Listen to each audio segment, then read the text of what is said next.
seperti begini, saya lebih ngelirik ke mawar dulu ya, karena dia lebih efisien ya, ya.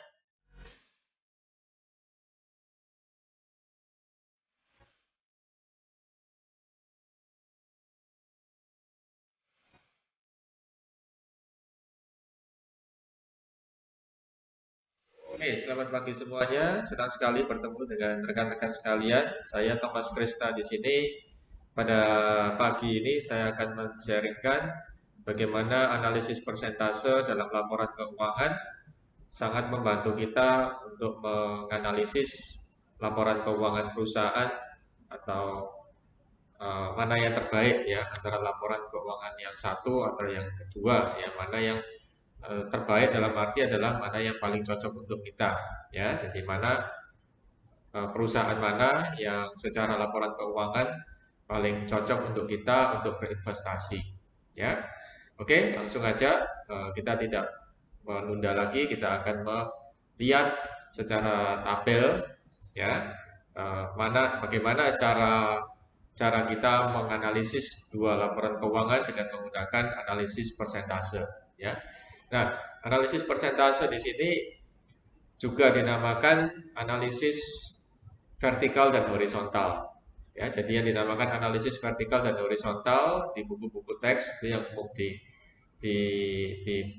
dikatakan itu adalah analisis persentase. Ya, dan saya secara pribadi melihat analisis persentase ini ya meskipun dengan perhitungan yang sederhana tapi cukup efektif ya dan cukup efisien untuk menilai bagaimana kita dalam mengambil keputusan apakah kita akan berinvestasi pada perusahaan ini atau pada perusahaan yang lain ya, sekaligus juga mengetahui bagaimana ciri khas dari perusahaan tersebut ya melalui laporan keuangan yang mereka sajikan ya. Oke ya, kita sama-sama lihat pada tabelnya, pada Excelnya. Nah, di sini perusahaan yang dianalisis adalah dua perusahaan. Jadi PT Mawar dan PT Melati. Ya, ini soal-soalnya saya ambil dari buku ya. Jadi dari buku jadi satu satu soal dari buku. Tetapi dengan metode yang sama, dengan cara yang sama, kita bisa juga terapkan di laporan keuangan yang beneran gitu ya. Jadi ini adalah satu contoh untuk menyederhanakan masalah ya agar teman-teman sekalian bisa lebih ngerti ya, jadi tidak terlalu bingung ya seperti itu. Ya, oke. Nah, di sini ada dua perusahaan yaitu PT Mawar dan PT Melati ya. Nah, PT Mawar ini dia punya laporan laba rugi dan juga laporan neraca ya. Jadi dari soal yang saya dapat laporan laba ruginya hanya satu periode aja yaitu 2012. Sedangkan laporan neracanya itu ada dua periode yaitu 2011 dan 2012 ya gitu. Nah, dari masing-masing laporan ini disajikan angka secara rupiah. Ya, jadi disajikan angka secara rupiah. Nah, kemudian juga akan saya sandingkan dengan analisis persentasenya. Ya, seperti gitu. Nah, sebelumnya saya akan tampilkan dulu bagaimana perhitungannya ya, supaya teman-teman sekalian bisa bisa mengetahui rumus-rumusnya seperti apa. Ya, seperti yang kita tahu pada Excel itu ada bagian di mana tempat, nah di sini ya, di sini tempat di sini, ya di mana kita bisa melihat rumusnya seperti apa, ya. Oke ya, saya akan menuju ke masing-masing sel dan akan menunjukkan pada teman-teman sekalian bagaimana ya rumus yang ada di situ, ya seperti itu. Ya. Oke, saya mulai dulu dari tahun 2012 untuk PT Mawar, ya seperti ini.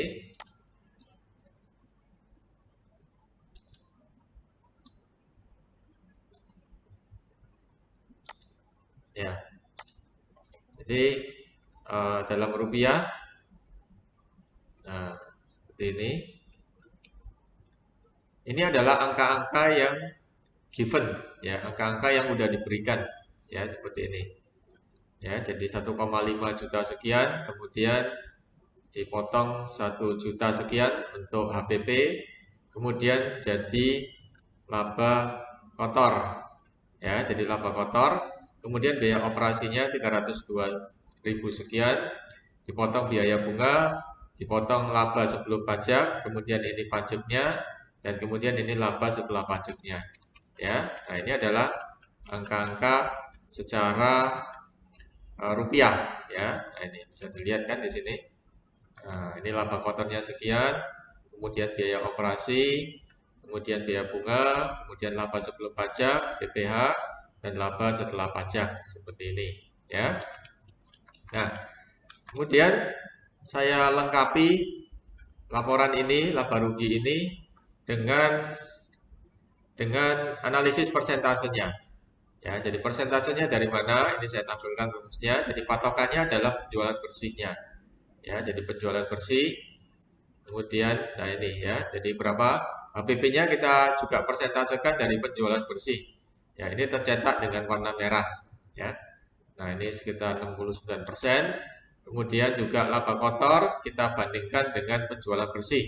Ya, jadi dengan satu hal, ya satu titik, satu poin, yaitu laba kotor dibagi penjualan bersih.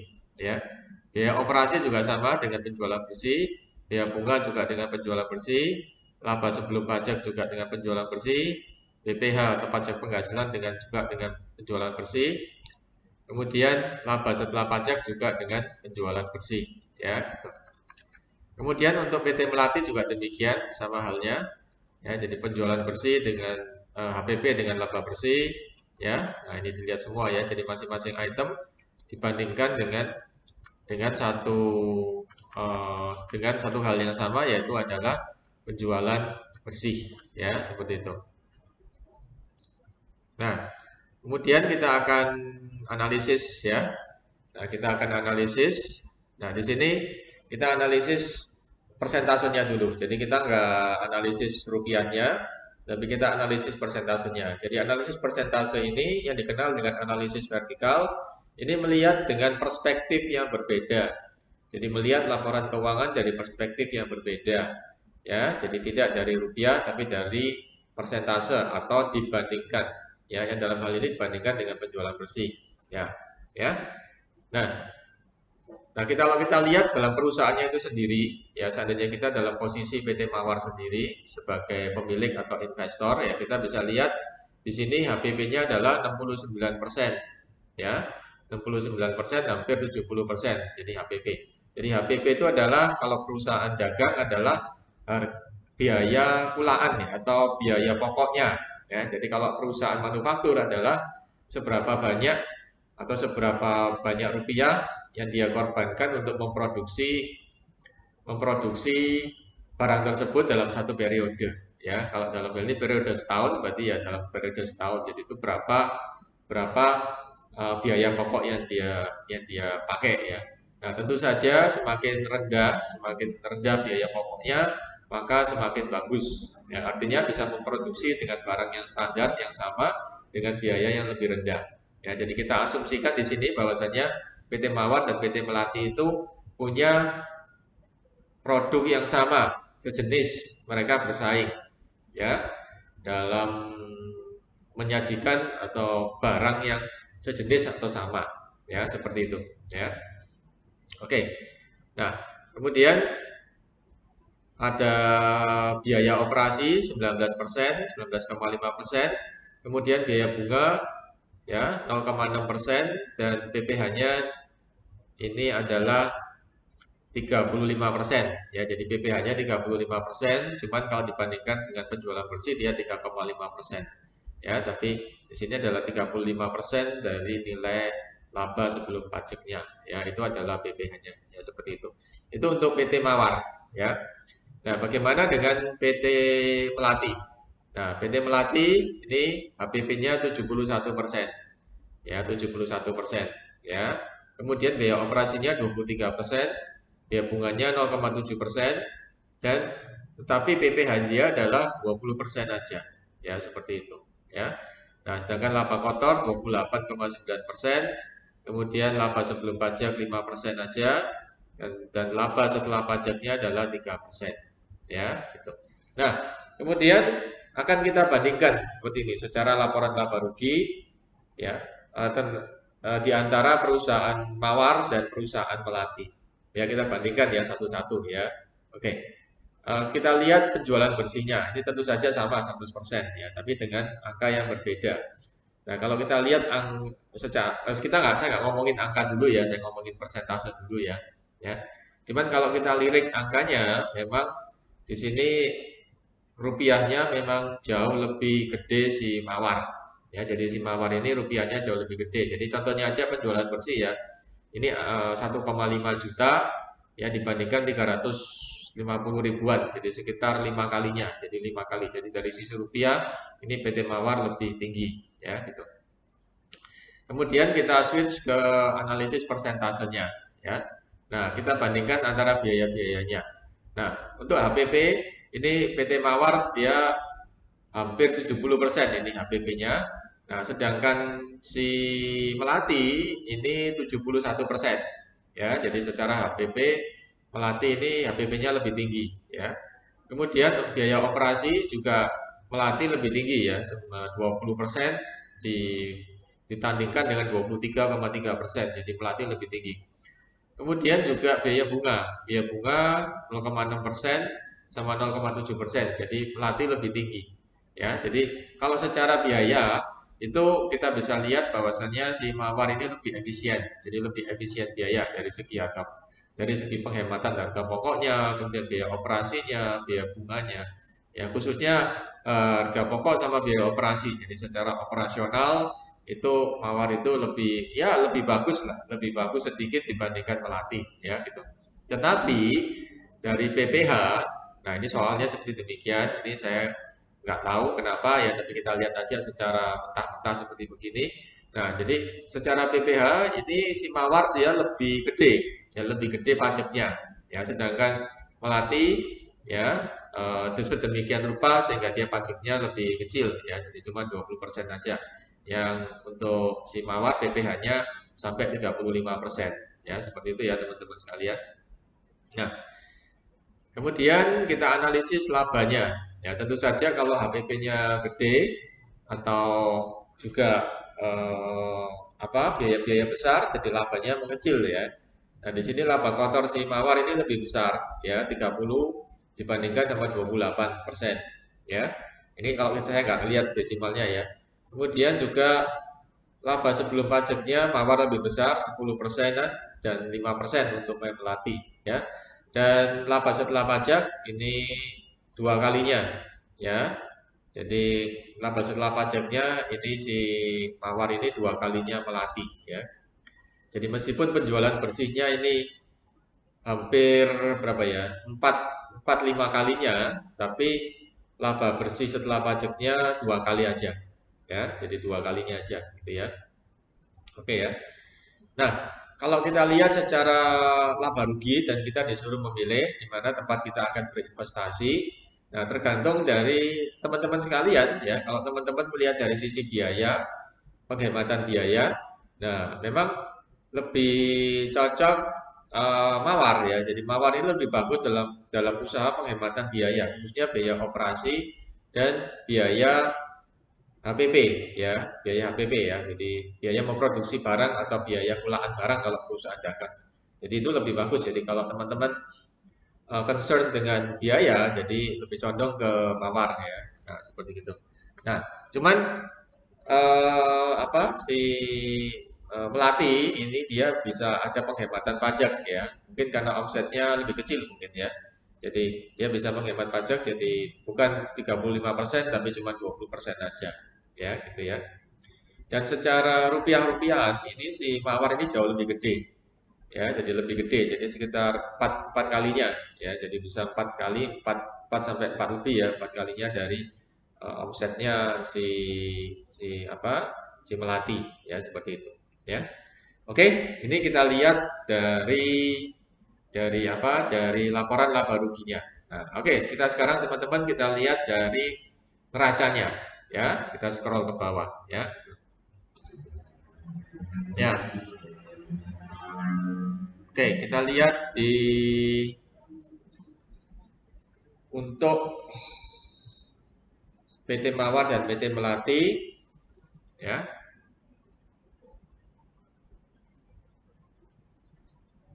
Ya, PT Mawar dan PT Melati untuk neracanya, analisis persentase untuk neracanya, ya. Nah, sebelum saya masuk pada analisis secara deskriptif dari dua neraca ini, saya akan tampilkan secara Excel pada teman-teman sekalian bagaimana bagaimana rumusnya, ya, bagaimana rumusnya, ya. Jadi mungkin ini Excel ini juga bisa di-share, ya. Saya akan share ke teman-teman sekalian pada link di bawah ini, ya, di mana bisa mendapatkan rumusnya seperti begini, ya. Oke.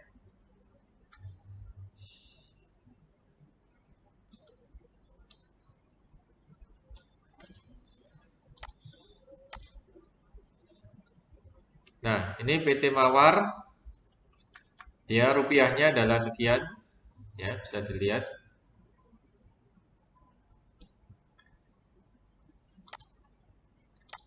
Ya, jadi rupiahnya 312 sekian, 500. Kemudian, nah ini namanya ada di sini ya, teman-teman sekalian. Ini neraca, kemudian aset lancar, aset tetap, total aset, kewajiban lancar, kewajiban tetap, total kewajiban, saham biasa, laba ditahan, total ekuitas, dan total hutang tambah modal. Nah, ini kita lihat dulu masing-masing rumusnya. Nah, ini angka-angka rupiah ini sudah diberikan ya. Kemudian ini kita jumlahkan. Ini penjumlahannya ya. Kemudian ini biayanya udah given. Kemudian biaya kewajiban lancar, ini kewajiban tetap. Kemudian ini penjumlahan total kewajiban. Kemudian ini adalah saham biasa. Ini laba ditahan penjumlahannya, dan ini adalah total hutang tambah modal ya. Jadi total aset sama dengan total hutang tambah modal ya, seperti itu.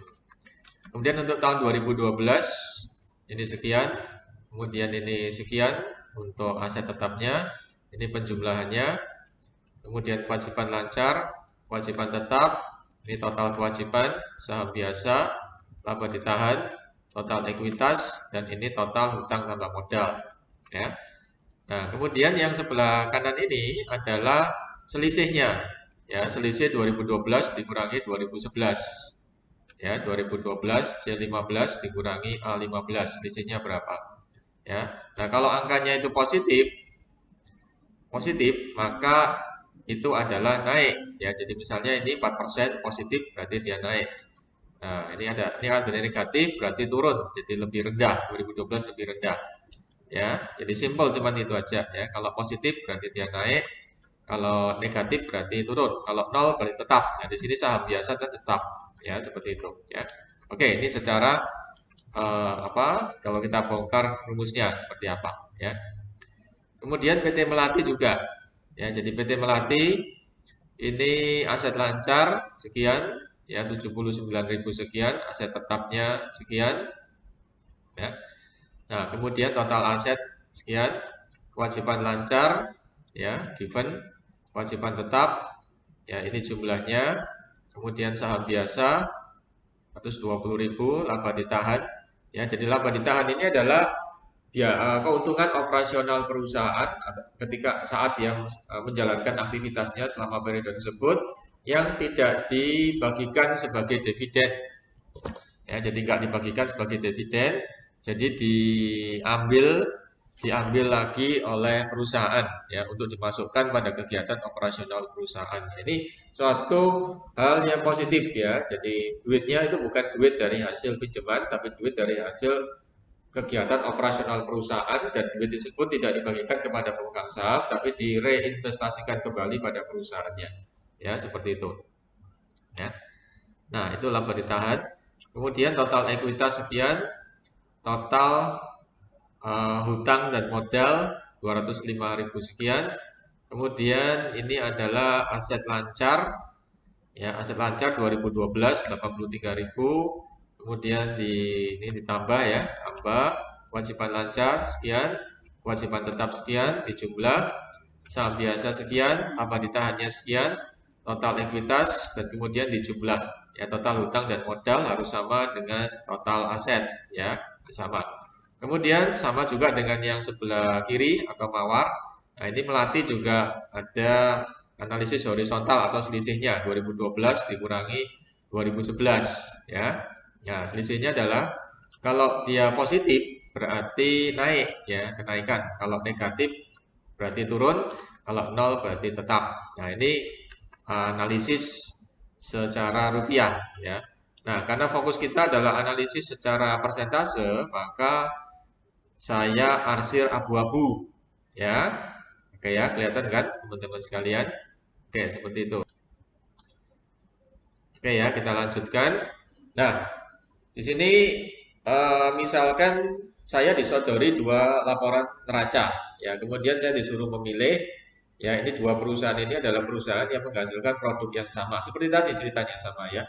Kemudian saya disuruh untuk memilih, ya mana perusahaan yang kita kasih investasi, ya kasih kita investasi lebih banyak, misalnya seperti begitu ya. Jadi ini sama-sama perusahaan yang jadi pilihan kita. Nah, bagaimana kalau yang kita sajikan adalah analisis persentase, ya mana yang kita atau teman-teman akan pilih ya seperti itu. Nah, kalau kita lihat ini kita lihat secara rupiahnya dulu ya.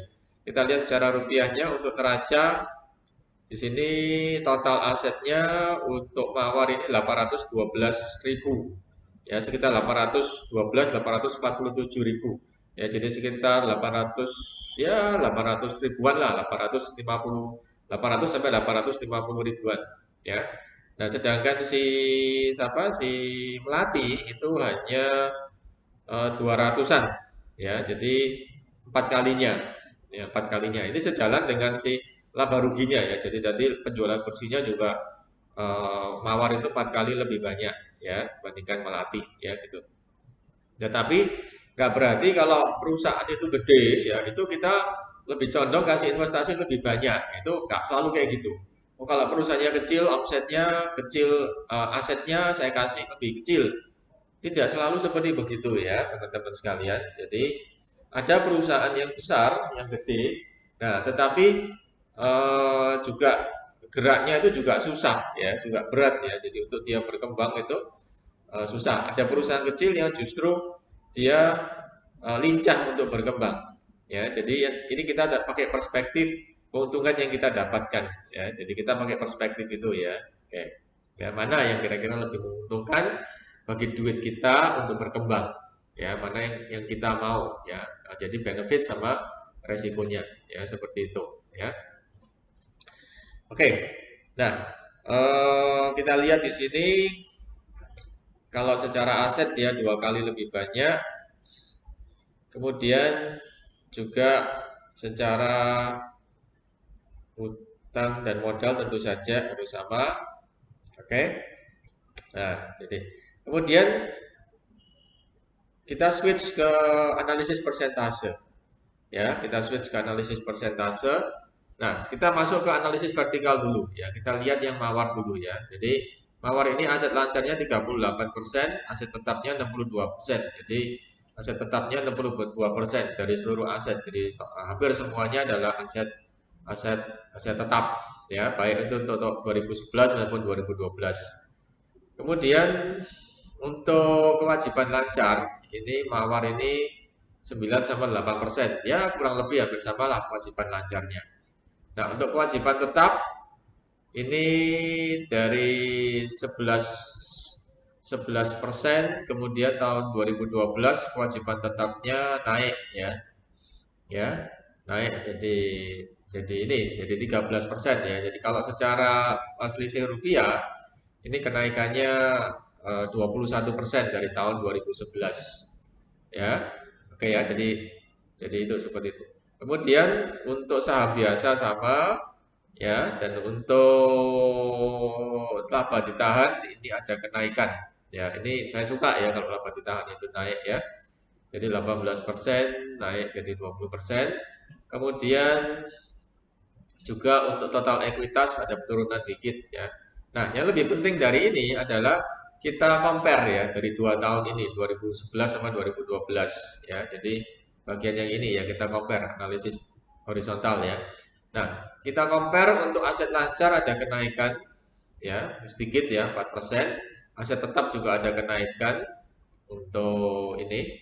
untuk mawar ya. Jadi ada kenaikan itu berarti perusahaannya membesar ya, ya istilahnya secara keuangan dia membesar. Jadi semakin banyak rupiah yang masuk di situ ya, semakin banyak rupiah yang masuk di situ besar ya, gitu ya. Ya itu. Nah, seperti itu. Nah, kemudian juga kalau kita lihat kewajiban lancarnya dia turun ya, ya secara rupiah itu 10.000 sekian ya, jadi turun jadi minus 14%. Ini kalau saya pribadi saya suka ya kewajiban lancar kita, berarti kita kemampuan melunasi kewajiban lancar ini sekarang menurun ya, kewajiban kita berkurang ya. Saya tipe orang yang tidak suka berhutang ya, jadi seminim mungkin menggunakan hutang gitu ya. Kemudian tapi kewajiban kita, kewajiban tetapnya ini naik ya. Kenaikannya cukup banyak ya, jadi cuma 21% ya. Jadi penurunan dari kewajiban lancar itu terswitch ke kewajiban tetap. Nah, ini jadi kewajiban jangka panjangnya naik, kewajiban jangka pendeknya turun, tapi kewajiban jangka panjangnya naik ya. Ini apa tercover dengan itu jadinya ya. Oke, ini ya menurut saya sih saya kurang suka ya gitu.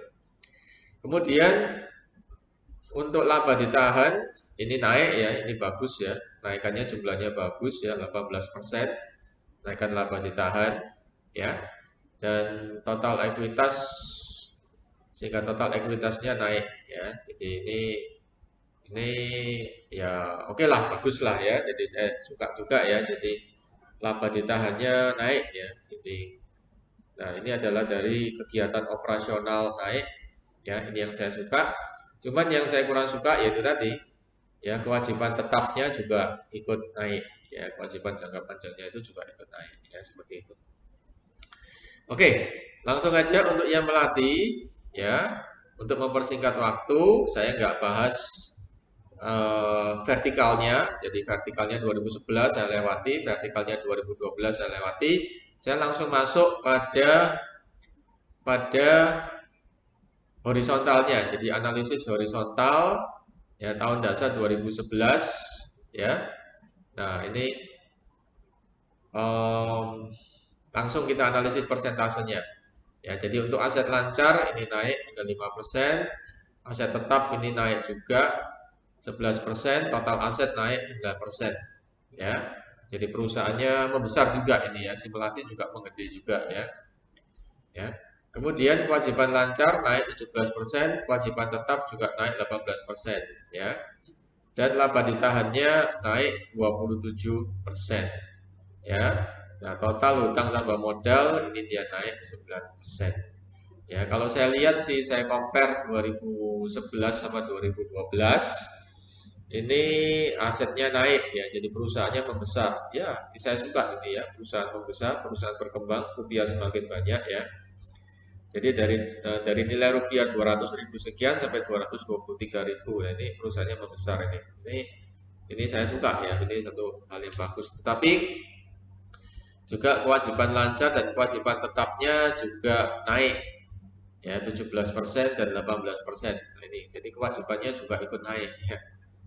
Nah, ya sebesar 17 sampai 18% ya. Jadi ini kalau saya secara pribadi kurang suka ya dengan begitu banyaknya utang. Tapi ada satu indikator yang bagus lagi di sini angkanya yaitu laba ditahannya juga naik ya. Jadi 27% ini cukup banyak ya gitu ya. Jadi kalau saya lihat di sini ini secara secara umum ya, secara umum saya lihat di perusahaan 2011 sama 2012 ya. Jadi kita kalau melihat performa itu nggak bisa melihat performa pada tahun itu aja, harus ada patokan perbandingannya. Apakah dibandingkan dengan tahun sebelumnya, ataukah dibandingkan dengan perusahaan lain yang sejenis, ataukah dua-dua kita analisis dengan perusahaan lain sejenis dan juga dengan tahun yang sebelumnya ya kita bandingkan performanya bagaimana ya seperti itu ya. Jadi harus kita bandingkan ya dengan apa ya seperti itu. Nah, kemudian langsung aja kita lihat apabila kita diminta untuk berinvestasi ya. Nah, ini adalah poin yang terakhir ya, poin yang paling penting ya ketika kita disodorkan untuk berinvestasi. Mana yang Bapak akan pilih ya? Bapak akan pilih apakah pilih di investasi lebih banyak di mawar atau di pelatih atau mungkin hanya satu perusahaan aja Ya, kita cuma dapat dua informasi ini aja ya. Ambil kata seperti begitu ya. Cuma dapat dua informasi ini aja ya, laporan laba rugi yang hanya 1 tahun untuk masing-masing perusahaan dan laporan laba rugi, laporan neraca 2 tahun untuk PT Mawar dan PT Melati. Ya, kita akan analisis ya. Nah, kalau yang laba rugi tadi sudah saya analisis ya di bagian awal, yaitu saya lihat si Melati ini meskipun dia secara rupiah jauh lebih kecil ya, dan dia juga kelemahannya, ini saya ulang dari atas ya. Ya, saya scroll atas, ini saya lihat tadi. Nah, ya. Ya. Jadi kalau secara laba rugi, ya ini kita kalau ngomongin rupiah, jelas si Mawar ini jauh lebih gede ya, bisa 4 kalinya ya. Secara omset, ya secara omset bisa 4 kalinya. Ini gede ya, ini gede 4 kalinya ya, gitu ya. Nah, dan saya lihat juga Mawar ini lebih lebih efisien biaya. Ya, ya, lebih. Kalau saya secara umum sih lebih, kalau secara laba rugi saya lebih milih Mawar ya, lebih bisa gede rupiahnya, lebih efisien ya. Nah, mungkin dia memanfaatkan economies of scale ya. Tetapi entah kenapa si Melati ini meskipun kecil dia punya penghematan pajak yang lebih besar ya. Mungkin karena omsetnya lebih kecil, mungkin seperti itu ya. Oke ya. Dan meskipun penjualan bersihnya itu bisa hampir 4 kalinya, tetapi laba setelah pajaknya itu kalau kita lihat persentase apa dia 3% sama 6% ya, jadi bisa menghasilkan 3% untuk dari Melati, sedangkan si Mawar dia bisa menghasilkan 6% ya. Nah, ya. Oke, entah ini maksudnya apa? Saya mungkin simpan untuk video berikutnya ya, tapi kalau saya lihat secara umum, saya disodori seperti begini, saya lebih melirik ke Mawar dulu ya, karena dia lebih efisien biaya. Ya, oke, kita masuk ke yang kedua, yaitu kalau kita lihat neracanya, ya kita lihat neracanya, ya. Nah, kita lihat. Jadi ini satu topik yang mengasihkan juga ya, gitu ya. Jadi tentang cara kita berinvestasi dengan melihat beberapa aspek dari neraca, ya. Juga dengan asumsi neraca di sini adalah nilai-nilainya adalah valid, ya, gitu ya. Nah, kalau kita lihat langsung di analisis horizontalnya antara Mawar dan Melati, ya. Langsung kita lihat satu-satu ya poin-poin akunnya ya. Kemudian kalau kita lihat secara aset, ini dua-dua naik ya. Dua-dua asetnya naik. Cuman kenaikan siapa? Si Melati ini asetnya naiknya lebih banyak, hampir 2 kalinya. Ya, jadi aset lancar sama aset tetapnya naiknya 2 kalinya. Ya, kenaikan aset yang 2 kali. Bagi saya sih kalau untuk milih performa ke depan, kenaikan aset ini enggak terlalu ya. Karena kenaikan aset bisa jadi karena pinjam duit ya, utang ya seperti itu. Ya. Nah, kemudian bagaimana dengan total kewajiban? Total kewajiban juga kalau Melati ini naik 18%. Sedangkan Si Mawar kalau kita lihat dari analisis persentase itu naik tapi nggak banyak, cuma 5% ya. Nah, saya lebih suka yang naiknya sedikit aja untuk kewajiban ya. Nah, kemudian kita lihat untuk laba ditahan. Untuk laba ditahan ini untuk Melati dia jauh lebih bagus ya. Jadi kenaikan laba ditahannya 27%, sedangkan untuk Mawar ini 18% aja. Ya, jadi oke ya. Jadi ini laba ditahan itu adalah laba yang kita sisihkan untuk siapa? Untuk perusahaan. Jadi direinvestasi. Ya, jadi bukan beda dengan laba bersih setelah pajak ya. Nah, jadi beda dengan itu ya. Kalau saya lebih condong ke lihat laba bersih setelah pajak ya. Ya kan lebih lebih saya lebih pro ke situ ya. Kalau saya secara pribadi sekarang ya segitu. Oke. Oke ya. Jadi secara total untuk neraca memang asetnya punya Melati bisa 2 kali lebih banyak ya, kenaikannya 2 kali lebih banyak ya. Nah, dibandingkan si Mawar ya. Oke. Nah, kemudian pertanyaan terakhir atau pertanyaan finalnya terakhir, mana yang saya pilih? Ya, kalau saya punya duit, saya akan menaruh duit saya di mana? Seandainya saya cuma punya satu pilihan aja, ya, Mawar atau Melati, ya. Nah, saya lebih melihat di sini, ya, untuk neraca Ya, oke lah, hampir keduanya hampir sama, nggak ada sesuatu yang ekstrim di sini ya. Cuman melatih dia bisa lonjak lebih 2 kali lebih banyak seperti itu, tapi ya oke lah bersama. Kalau saya lebih lihat pada efisiensi biaya, ya, yang jadi pokoknya di sini ya.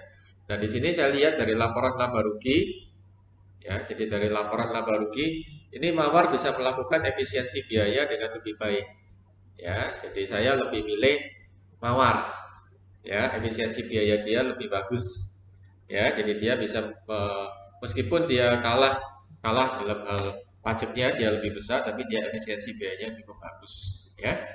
Oke, saya rasa itu aja video saya supaya nggak terlalu panjang juga, ya. Jadi terima kasih atas perhatiannya. Jadi informasi analisis persentase ini atau analisis horizontal vertikal ini sangat bermanfaat ya. Perhitungannya simple. Ya, perhitungannya simple ya. Saya yakin teman-teman sekalian hampir semuanya bisa ya hitung ini ya. Ya, perhitungannya simple ya. Nanti juga bisa download bisa download filenya juga ya. Itu simple. Nah, tetapi ya meskipun simple tetapi dia efektif ya untuk menganalisis ya. Jadi kan sudah simple dan kita mudah untuk menganalisis dan efektif gitu ya. Gitu. Oke ya, jadi sekian dulu video saya kali ini. Semoga bisa bermanfaat bagi rekan-rekan mahasiswa. Ini kita gunakan dalam analisis laporan keuangan. Ya, oke ya. Selamat berinvestasi. Ya, semoga sukses. Sampai ketemu pada video-video saya berikutnya. Saya Thomas Krisna. Jangan lupa like, subscribe, sama share. Ya, jika Anda suka dengan video ini. Ya, dan sampai ketemu pada video yang berikutnya. Ya, terima kasih. Selamat pagi. Ya.